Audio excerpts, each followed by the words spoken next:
everyone. I'm Shruti Singhal from ThinkQuestion Software Private Limited. Today in this session, we are going to understand some important topics related to the TestNG. We are going to understand what is groups in XML file of TestNG and how to use parameters. We have already discussed about how basically we run a particular TestNG class using the TestNG suite and how it is different from the way we used to run before, which we have already discussed. Also, we are going to discuss about something that is related to data provider and how to do reporting. So what is TestNG groups? So TestNG groups are basically the way by which we categorize the test method logically, so you can run a subset of tests easily without running the whole suite. Before that, we have already discussed about something that is called as methods, in which we were including and excluding certain methods. Instead of that, if you want to group certain methods into certain particular group, certain subset, then we can use the concept of TestNG groups. So this is useful when you want to organize your tests like sanity test, regression test, smoke test, or functional test. So over here, you can see that once we have some Java file, in that we have to mention the group name. So inside the XML file, you can mention which groups you want to include. So you have to write groups run. And then you can mention in the include whichever groups you want to include. Here also we can mention the exclude if you want to exclude certain groups. So like this, you can run a subset of tests. Then we also have one more thing that is called as parameter. So parameter annotations allow you to pass the values directly to TestNG XML from the TestNG XML file to your test methods. So this is useful for running the test with different browsers for different environment or user credentials without hard coding them. So basically, when you change the parameter in the TestNG XML file, automatically it will be taken into your Java file. So how you have to do it in the XML file, you create the whatever test you have inside that, you create a parameter along with its name and value. And when you create the test in Java file, in that you have to pass the annotation @parameter where you pass in the name. This name is then accepted as a parameter in your method signature. So you pass in string browser name. So this string browser name will actually contain the value of this particular parameter, that is browser, which is Chrome. And then you can utilize it. So that's how basically you can pass the parameters. So this can be useful for credentials for some environment setting like URL or something. So then we have the next thing, that is data provider, guys. So we have already discussed something that is called as data-driven framework, in which we have used Excel file to read the data. So TestNG also provides a mechanism for supplying this multiple sets of data directly, which is called using data provider annotation. So this feature basically allows the execution of same test logic with varying input values. For example, if you have a login form, then you can basically pass various username and password to verify that the login form is working on all the things that I have passed, all the basically inputs that we have passed. So this enhances test coverage and efficiency. So how do we pass it? We have to write down @data provider, and then we pass the name of that data provider, give a name to it. And then this basically gives us a 2D array of object. It could be a 2D array of string also. So here we pass the name and the value of that particular provider that we want to mention. So how it is done? So over here you can see we have used two values, first and second. We are returning this value, and when we want to utilize it, in the test we have to mention this data provider, and then we pass on the name of the data provider. And then we can utilize these values. We will see all these things practically in Eclipse in a few times. And the last thing that we have is, guys, reporter log. So reporter log, which is a class which enables logging of messages directly into the TestNG HTML reports. So for example, you are launching the browser, or you're testing certain things which is executed or not. You want to report it in the HTML reports instead of just printing it in the console. So this provides a way to include detailed information about the execution in the reports. Wherein in report, initially we were just having which all test cases passed and which all test cases failed. So to use it, you have to import one particular class, that is TestNG reporter class. And then you can use reporter.log to print certain message. This particular reporter.log basically gives you the report wherein all these messages are there. So how to get this? In the test output folder, we have seen it before also. We have one file called as index.html. And when you open this file, inside that we get the reporter output. We will actually feed practically just now. And where you can see the logging of messages. Now guys, reporter.log basically logs a simple string message. And if you want to print the same message on the console as well, then you can just set the Boolean value to true. False means it will only print it to the reporter log and not on the console. If you want it to be printed on both, you can use the second way. Then we can also log a message with a specific logging levels. This is basically with the external logging frameworks like log4j and SL4j. Then you can use the third option. And the last option is reporter.log, wherein we can pass this entire logging framework along with the thing that whether you want to print it on the console or not. So these are the 4 ways by which you can print the reports. So what is the benefits of it? First of all, it improves the debugging. So it provides you detailed information with the report, which will assist where the exactly failure comes into the picture.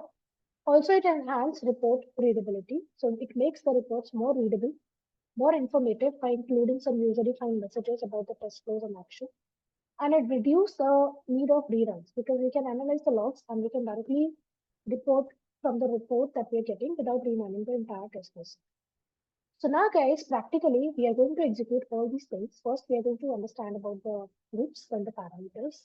Then we will move towards the data-driven testing and then lastly, the reporter log. So let's get started into the Eclipse now.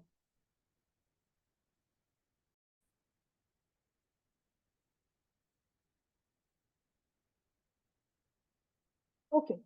So guys, let me open the things that we have created before. In the last session, we have created certain tests like login test, payment test, and sign up test in which we have written certain tests like this. So just let me just reciprocate what we have done. We have done the login test in which we have login by mail, login by Facebook, and login by Twitter. And then similarly, we have the sign up test in which we have sign up by email, by Facebook, and sign up by Twitter. And this we have the payment test in which we had payment by cash, by card, and by UPI. So we are going to utilize these 3 classes again. So what I'm going to do is I'm just going to paste it into a new file. So lastly, we have basically included them into a method. So I'm just going to create a package over here and I'm going to say it com.testng XML2. Okay. And inside this package, I'm just going to copy and paste these 3 classes. That is the login test, the payment test, and I could have used the same here, but just to make it separate, I have just made a separate package. So now what I want to introduce you is the concept of groups. So if you can just see in this TestNG methods, let me open this XML file to just have a quick recap. So what we have done is, let it open. We have included certain test case and excluded certain test case. So this was a really tiring task. So whenever we want to combine, basically what we can do is we can create certain groups. So over here, we have certain test cases. Let us talk about the login test first. In this login test, I just want to add a group to it. So let's say login by email belong to a certain groups. So here we mention the group name as well. Okay. And then here the login by Facebook is something which we add later on. Okay. So here we mention the groups as, so please see the syntax I'm writing it, right? And again, suppose this Twitter is also a part of sanity.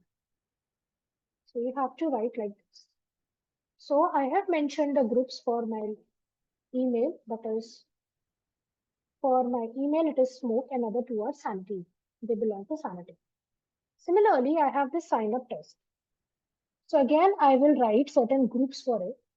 So again, this sign up by email, it belongs to my smoke testing.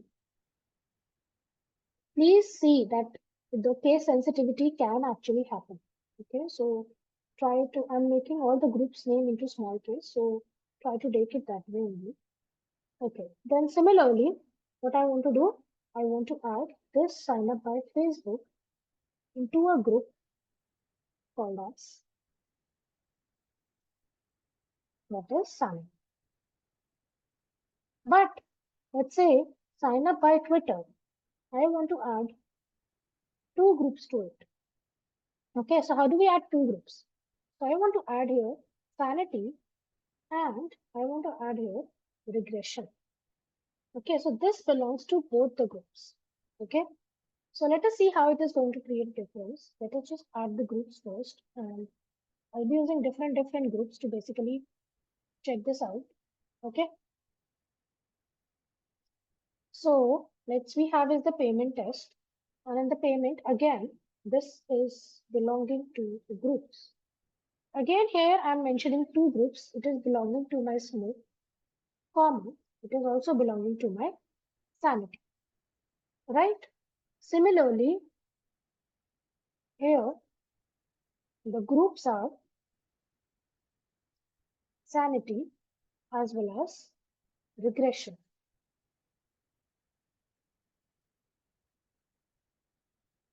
Okay, so I have two groups here, and in the last one also I have the same. So I'm just going to copy it.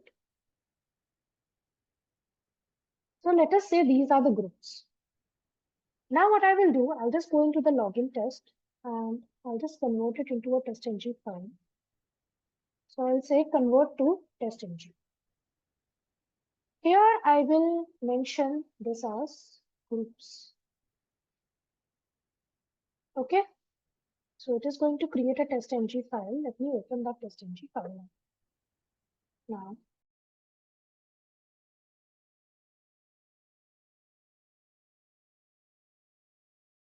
So here we can see only one class is there. I want to include all the classes first of all. So I'm going to copy and paste it, and here I am mentioning sign up test. Okay, here I am mentioning what? Let's say payment test. Right? Let us run this and see whether there is any error or not.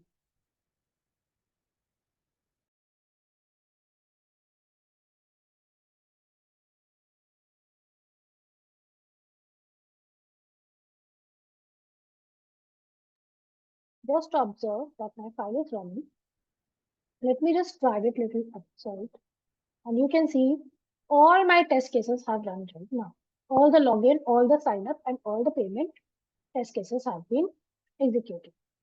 Now I want to do only the smoke testing, or I want to do only the sanity, or I want to do certain test cases avoiding certain test cases. How basically we can do it? So please see that whether when we write these groups, we have to include it. This is inside a test, but above the classes. Okay. So here we mention the groups.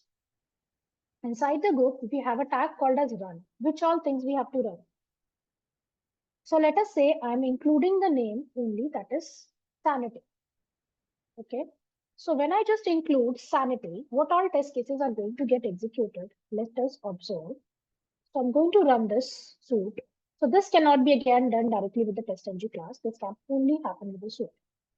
So over here, you can see there are 7 test cases which have been executed. And if I just drag them up, so you can see login by Facebook and login by Twitter. So if you go into the login, so by Facebook and Twitter had the sanity. So that is why they got executed. Similarly, in sign up, in the sign up by Facebook, we were having sanity. And in this, we have both. So that is why this got executed. And in the payment, all the test cases were having sanity. So they all got executed. Now, guys, let us have some difference inside it. So I have included the name sanity. Okay. I have included the name sanity. And I want to, let's say, include smoke as well. So if you write both, obviously everything was having either sanity or smoke, right? You saw that. So when you run this as TestNG suite, so I have included both sanity and smoke. So you can see all the test cases I have executed because every test cases had sanity and smoke. But now if I write exclude, that is regression. I don't want to have regression testing. I just want to do sanity and smooth. So how it makes a difference, let us see. So just run this code. Let me just make it go up and let me show you. So now 6 test cases have been executed. So in the login one, you can see login by email, login by Facebook, and login by Twitter. Just see, this is sanity and smooth. That is why all login got executed. But when you go to the sign up by Twitter did not get executed in spite of having sanity because it belongs to two groups, that is regression. So because of, if there is any one test case also because of which it is getting excluded, it will not run that. So it gives more priority to the exclusion. So you saw that this sign up by Twitter has not been executed. And similarly in payment, this test by card and by UPI contains regression. So these did not get executed and only pay by cash got executed. So this is how basically you don't have to basically write down which method to include or exclude. You can just mention the groups and accordingly, whatever groups you are mentioning or including or excluding, and it will run. So this is how basically you can do this thing. So you can basically have two groups also in a single test case. And when you just exclude, it gives priority to the exclude one. So this is how basically group testing actually takes place. So now guys, we are going to understand the next thing that is called as parameters and how basically parameters are going to impact the code. So again, in this, we have the source demo test. I'm not going to make these test cases. We have already made where we have added some depends upon, and here we have some username and password that we are saying. I'm just going to copy and paste it. So what we have done, basically here, we have opened the app. Okay, so we have opened the browser. Then we have opened it in incognito mode because of some breaches. Then we have written that after we open the browser, this is depending. If the browser is not getting open, this URL is not going to open. So I'm just going to remove this comment and remove this file. I don't want it to fail right now. Okay. So this is going to open this website. Then this depends upon URL. And here I have mentioned that it is going to test the local. And here it is just finding this particular element, clicking on login, checking the expected title and actual title are matching. Then we are just tearing down. So it only depends upon the browser. So if the browser is getting open only, then it is going to tear down. It is not depending upon the other further test cases are running or not. So over here, you can see we have two parameters, or we can also say this browser name that is we are passing here is pro. So right now, I'm just not passing the browser name. I'm just passing these two parameters, that is my username and password from the XML file. So how we can use parameters over here and how it is actually executed. So I am going to convert this into a TestNG, and here I'm going to say this as parameter. Now, let us open that TestNG file with the parameter, and let us know how basically this thing can be executed using the parameter. So guys, what I'm going to do now is I'm just going to open the TestNG parameter, and I want to provide these two parameters to this file. So here you can see the class is mentioned. So as I told you, this parameter name basically comes inside your class itself, inside your test itself, and above the class. So here you mention the parameter. For example, there is some parameter. Okay. So first parameter that I'm taking is URL. So here my URL is fixed.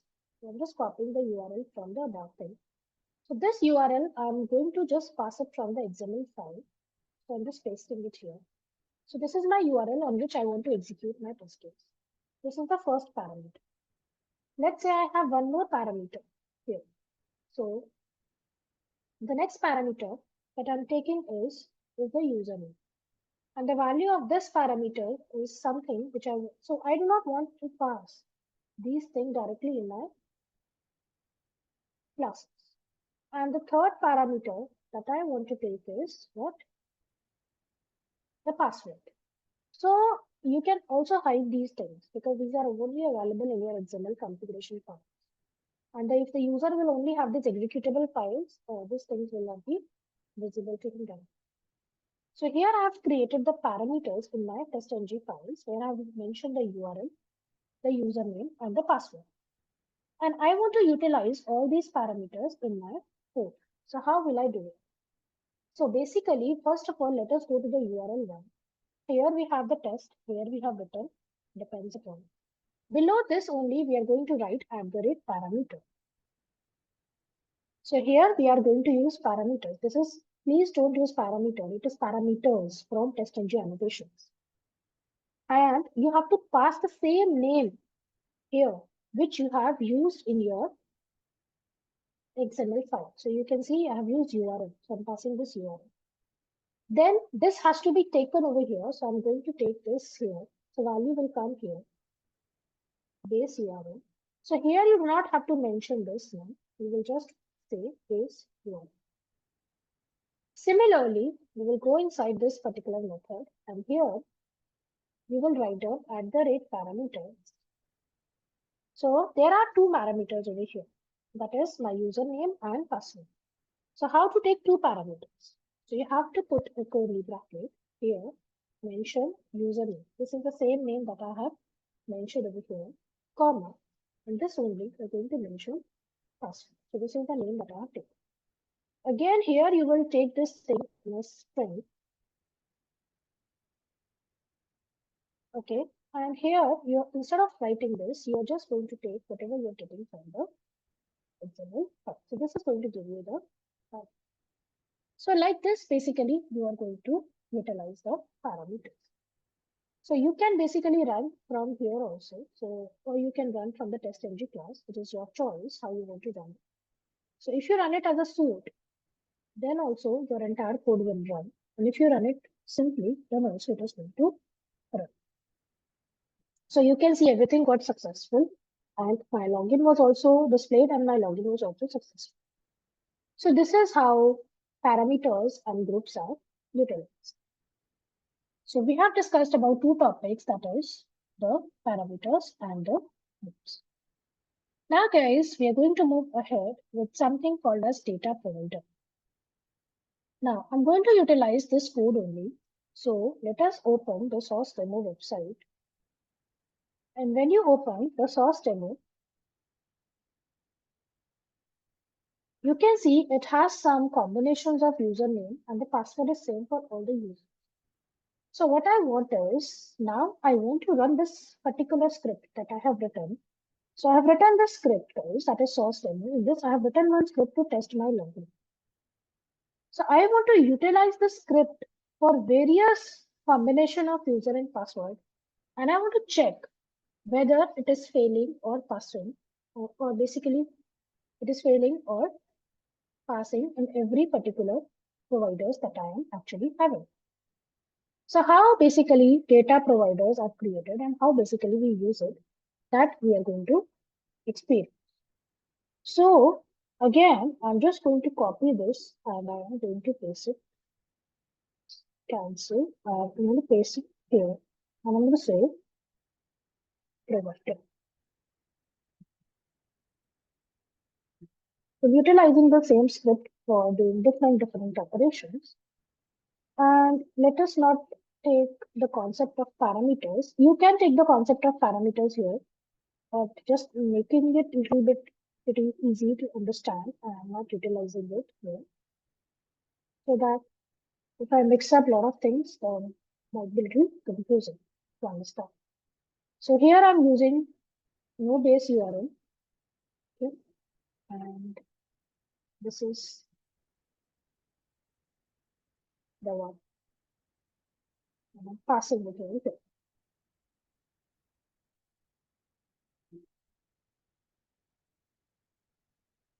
So this is the URL, okay. So let me just close this file so that it doesn't get hampers up. And this is the open URL. Okay, depends upon it's okay. Okay, this is going to depend upon the open URL. If this is going to run, and that is okay. If you want to remove this, again, I'm not going to use any username and password over here. So I just remove this thing. But here, what we are going to do is we are going to do something different. So initially, what we were doing is we were passing some username, we were passing some password. Okay. So what we were doing, we were passing some username, let's say standard underscore user, and we were passing the password, let's say secret sauce. So we were clicking on it, and if the title is getting matched, so let us write certain things over here because I want to perform various operations. So if my actual title is equal to the expected title, I'm using some assert. So I'm saying assert dot assert true. Okay. So what I'm showing that yes, this has accomplished. Okay. Then I want to click on the logout thing. Okay. So let us say by ID, we want to find certain thing. Okay. We want to click on logout. So if I pass on here standards to user along with my password, that is secret underscore source, if it successfully gets logged in, then we have to click here on the logout. Okay. So basically, if my driver is getting messages, I want to click on this logout button. Okay. So where I have to basically click on this logout. So how would I click on this logout? So basically, I have to click, just use your inspector, and this is the ID, React Burger menu button. Okay. So basically, we want to click on this first. So I'll just copy this, right? So this is the ID. Directly, I'm using the ID. I want to click on the side first. And after I click on the side, I'm just using the thread.sleep, 1000 seconds. Start a throws exception over here. Okay. And then what you have to do, you have to click on the logout thing. So basically, you have to click on this logout. So just inspect this logout. So this is the logout sidebar link. And you will say find element by ID, this one. So basically, this is going to log out, right? And again, I can have the red dot. So we have already done this thing before. And I want to say if it is not getting executed, then we want to just refresh the page so that we can enter more data. And I'm writing assert dot fail. That means this has not yet executed. Okay. So you can actually use over here, let's say, after class. Okay. So I've used after class over here. So here I have the test. Okay. So wherein I have written that it is going to find out the things and otherwise it is going to just fail. Okay. So if you do not refresh or just fail it. Okay. And then you want to give the priorities to your test cases or not, that is your choice. Let us just remove the logo method right now because I just want to check certain basic things right now. Okay, this is our test login, and this is the open URL. Again, this is a test. You can write depends upon, that is completely your choice. And then this is my, let's say, before. So I'm using the annotations. So before class, I'm just opening the browser. Okay. And I have written open the URL. Obviously, you can give the priority because you want to open the URL first. You can, by default, priority is 0. So you can just basically mention the depends upon here. Okay. So that is your choice, or you can just mention the priority. By default is 0. So you can mention the priority as 2 so that it doesn't come first. And then you have this test login. Okay. So just let us execute what happens when we simply execute this class, and you can just remove all the extra annotations. Okay. So I made it very simple. Before class test, and a test, and then we are clearing the time. So let us run it. So when you execute this particular thing, what you're going to observe is that there is one test case which has run. So see, it is giving this breach because maybe it didn't return it didn't forwarded. So this basically didn't work because we have not passed over here. Okay. So if you do not pass the computer mode here, so it is not going to, it is going to show you that breach. Okay. So to pass that thing, so now it is opening in the computer mode and logout is happening successfully. Okay. So this basically worked completely fine for us. But now what we want is we have certain set of data and I want to run the same, this script that we have written that is just login one on the various data. So here I'm going to write a particular method. What is that method? Please understand it. So I'm going to write @data provider. In this data provider, the name is what? It is login info. Let's say login info or login data, whatever you want to take it as.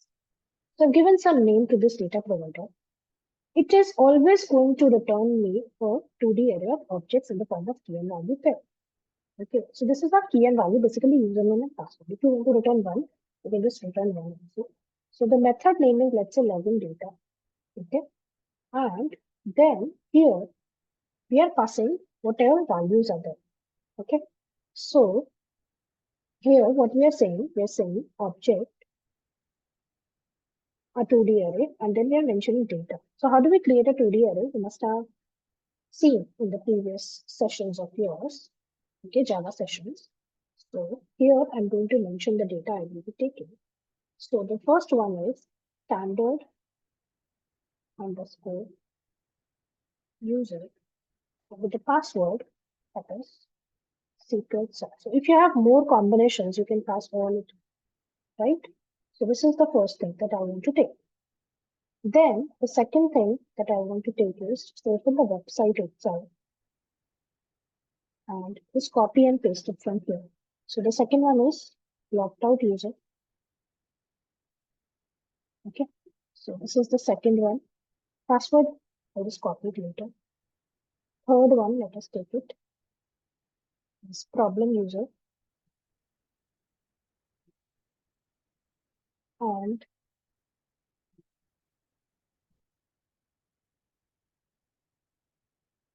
we copied the extra space.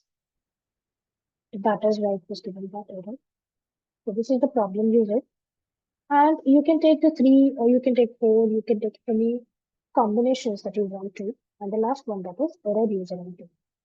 Okay. So the last one is error. For all of them, the password is same. So I'm just going to paste the password. So this is my data. And then I'll write here return. So this is how basically we have created the provider, the combination. Now how to utilize this in the testing? So this is the test that we have. In this test, what we have written, we have just written the, so what I'm going to do, I'm just going to copy this code so that there is no confusion. And I'm going to say the priority as 3. Let us run it for the first also. And let us create a call. Okay. Now here in the test, we have to mention something that is called as data provider. So I'm going to say data provider. So please see the difference in the spellings. And here I'm going to mention the data provider name that is mentioned over here. So this is the name. So let us mention it over here. This is the name. Okay, just a minute. It has not copied it. Copy. And then, so this is the name that we are going to actually use here. Then what we have to write here, what it is going to provide us? It is going to provide us a user with a password. User and the password. That is the two things. Okay. So I've written over here a user and password. And instead of writing over here standard user, I'm just going to mention here user and password. So see parameters, through parameters we can only send one data, but from this we can set a point. Okay, that's it. So now it will run two test cases, one wherein we have given the hard code input and one wherein we are providing the set of input using the data provided. So let us just execute this thing and see how it is going to impact the code.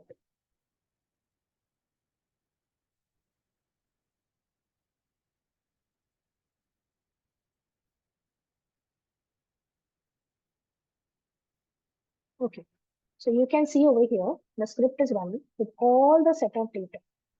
So there is one failure. Why? Because I'll tell you, there is one username and password which does not run. It is saying assertion error for the locked out user. If you go into the log, this particular thing, it actually got executed for all of them, but not for the locked out user. It actually failed for this particular thing, right? Why it failed? Because here I have written assert.fail here if it is like failing. So if you do not want to write assert.fail, that is your choice again, but how you basically want to interpret it. So I have written assert.fail here if the test case is going to fail. So basically in reality also it is going to fail. So if you just go to your this thing and if you, this is a logged out user, means this user is not going to actually return. So this is something, yes, it gets failed. Just try it out. Secret underscore sauce. Just see the password and log in. See, this is a fail combination that they have provided. So that means our script is working for all the test cases. And if you just can see, there are two test cases which have run. That is test login 1, which got executed, but in login 2 standard user. So this is how there are 4 test cases which is created for test login 2 for my different combinations of username and password. So it is re-executing the same script for my different things. So this is how basically we can use the data provided. And here we have mentioned the data from here. Now guys, we are going to actually utilize the same script again for creating the login. So how basically logging helps and how do we create login? Let us understand. So I'm going to use this, I'm going to paste it, and I'm going to say reporter. Okay. So let us go towards the reporter. Let us just go. So over here, you can see we are performing various things. Okay. So if you go into the source demo and if you go into the test output here, and when you run your initial file, so you know there is one index.html which got open, and if I open it with system editor, then it is only showing us the failed methods and pass method. There is no reporter output. See, this is the file which is there, but it is not having any data inside it. So it is just showing that this particular test case failed and this the test cases that actually passed. Okay, so this kind of reports we get. So I want to report all these things, whatever is happening, the flow, I want to report it into my file. So for example, this is the first thing, which is I'm opening certain browser and in the URL, I want to write down. So URL is not something that is important, but I just want to write down here. If this thing runs, I'm going to say reporter. So again, .testng dot log. So right now I'm just using the second way. So for login, see, I say open the URL. Okay, right? So this has opened the URL, and here I will say reporter.log launching the browser. So browser has launched, but this I want to print on the console also, so I'll mention over here true. And I do not want to mention here, so I will write here false. So this is how this will get printed only in the report. So just observe it. Just run this code once.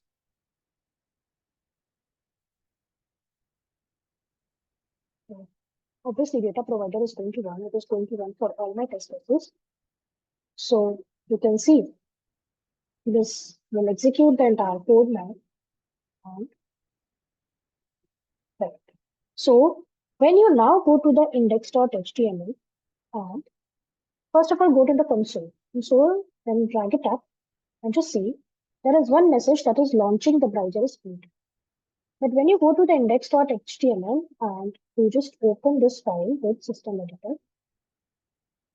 so you can see here in the report output, there is this open the URL thing that is coming, right? So why this is happening? Because when you go here, this is not a test. It is a before class. So this is not going to print. Okay. Everything you are writing in the test is only going to print. So you have to write this particular statement here. But obviously it depends upon this. That means the browser has launched and open the URL store. So what I'm going to do is, guys, I'm just going to simply avoid the data provider right now. I'm just going to avoid this particular thing and the data provider. Let me just write the logs for a single test case right now. You can incorporate for all the test cases. So I'm going to open the URL. I'm just going to open the browser, right? So suppose we had the test initially that we have written, that is for the logo. So if you just open this, initially we wrote one test to write the logo. Okay, just copy this. So I just have two test cases. Okay, so this is for my logo and this is for my URL. Okay, so it depends upon open URL. So here I'm testing my logo, right? So for this, I want to report. So I'll write reporter dot log, and I will say what we are checking here. We're checking that the logo is displayed on it. Okay, so we are saying checking logo is displayed. So we are performing this checking, and I don't want to print it on the console, this thing. But whether it is displayed or not, I that want to check. So instead of writing like this, how will I say? I will say if. So let me just, instead of deleting, comment it up so that you remember what we were doing later. I'll say if logo is displayed, then what you do? Then report. So no need to put curly brackets, it is just a one line, okay? Then reporter.log, okay? And I'll say logo is displayed. And this I want to display on the console. Else, I'll say reporter.log, a logo is not displayed. So this is all my reporting that I have checked. This method actually got executed.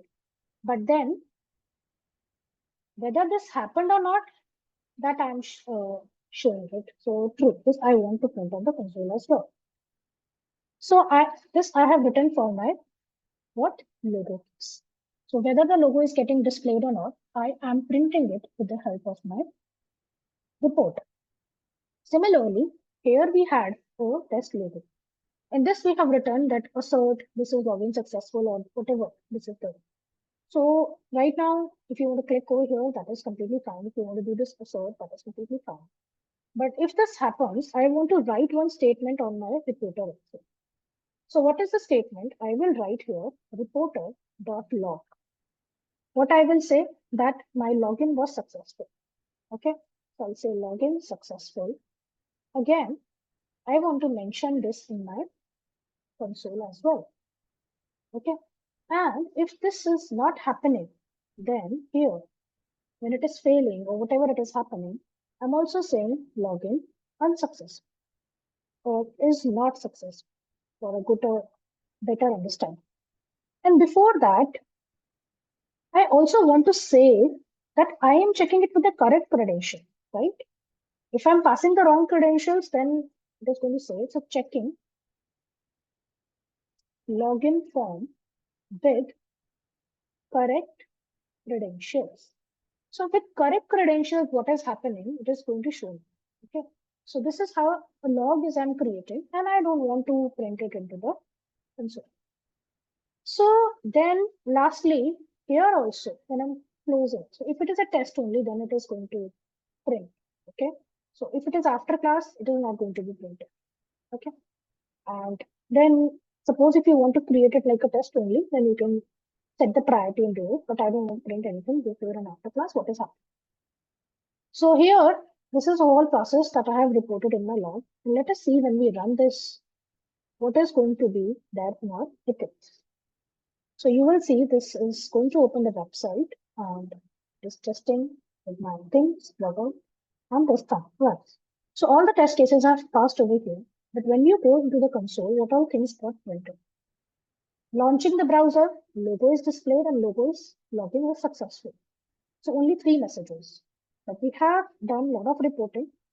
So now go to the test output, okay, and go to this index.html file and then open it with system editor. Now see, this is the reporter output and just see that how basically, so this thing was also printed in the console, that is what is coming. So it says open the URL, launching the browser, open the URL, right? This is the test case and we have printed 2 messages inside it. In this test case, so these are the name of the test case and this is the messages inside every test case. So testing the login, so it says checking the login form with correct credential and the login was successful, okay? Checking the logos displays and the logos display. So here it is coming in the form of your alphabetical order, but over here it will not show into you the form of the priority, So it says 3 methods and all of them passed, and if you want to show, so this is going to show you. So this is how you can basically ignore method if there is something. Reporter output, and then basically this can be utilized for further evaluations and all these things. So like this whole process basically differs, right? So this is how basically it creates a difference. So guys, in today's session, we have understood very, very important topics. So we have discussed about how to basically use groups, how to use parameters. All these things have their own way. In a single project, it might be possible you are not utilizing everything. If you're doing cross-browser testing, then you can use the parameter approach. If you're using if you want to test the data on various parameters or some various set of inputs, then you can use data provider. If you want to perform some reporting can be done everywhere, right? For different test cases also, it is going to report. So in the previous test case also, if you have a lot of data also, it is going to report which all passed, which all failed, what happened with that particular test login, so that you can all try it out.